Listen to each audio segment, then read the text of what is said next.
Hello friends, welcome back to our channel. ఉద్యోగులకు ప్రభుత్వ రంగంలోని వారికి రిటైర్మెంట్ తర్వాత పెన్షన్, ప్రైవేట్ రంగంలో వారికి పీఎఫ్ పెన్షన్ ఉంటుంది. దీంతో రిటైర్మెంట్ తర్వాత వారి జీవితం సాఫీగా సాగుతుందని చెప్పొచ్చు. కానీ అసంఘటిత రంగంలో పనిచేసే కార్మికులకు అలాంటి సౌకర్యాలేమీ ఉండవు. వీరికి కూడా 60 సంవత్సరాలు దాటిన తర్వాత పెన్షన్ అందించాలనే ఉద్దేశంతో కేంద్రం అటల్ పెన్షన్ యోజన పథకం తీసుకొచ్చింది. 2015 బడ్జెట్ సమయంలోనే కేంద్రం ప్రకటించిన 3 సామాజిక భద్రతా పథకాల్లో ఇది కూడా ఒకటిగా ఉంది. దీంట్లో చేరిన వారు 60 ఏళ్ల తర్వాత వారి పెట్టుబడులకు అనుగుణంగా ప్రతి నెల పెన్షన్ అందుకుంటారు. ఈ స్కీమ్ కింద ఇప్పటికే 5 కోట్ల మందికి పైగా నమోదు చేసుకున్నారు. 18 నుంచి 40 ఏళ్ల వయసున్న వ్యక్తులు ఈ స్కీమ్లో చేరొచ్చు. పోస్ట్ ఆఫీస్ లేదా ప్రభుత్వ బ్యాంకులో సేవింగ్స్ అకౌంట్ ఖచ్చితంగా ఉండాలి. 40 సంవత్సరాల లోపే ఈ స్కీమ్లో చేరాలి.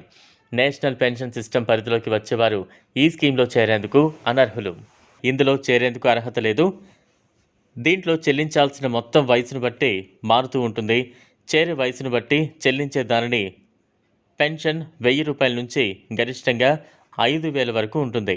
18 ఏళ్ల వయసులో చేరేవారు 60 సంవత్సరాలు వచ్చేంత వరకు, అంటే 42 సంవత్సరాలు ఈ స్కీమ్ కింద కంట్రిబ్యూట్ చేయాలి. 18 సంవత్సరాలకి ఈ స్కీమ్లో చేరేవారు 42 రూపాయల నుంచి గరిష్టంగా 210 రూపాయలు చెల్లించాలి.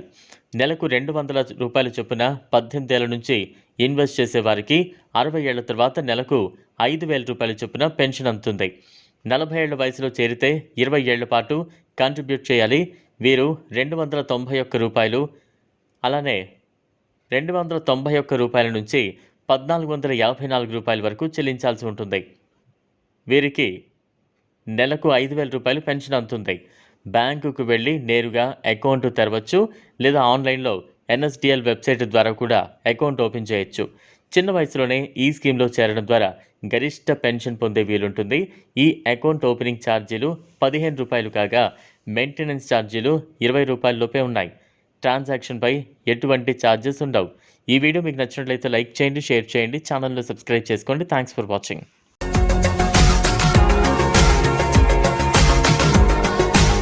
మరిన్ని అప్డేట్స్ కోసం మా ఛానల్ని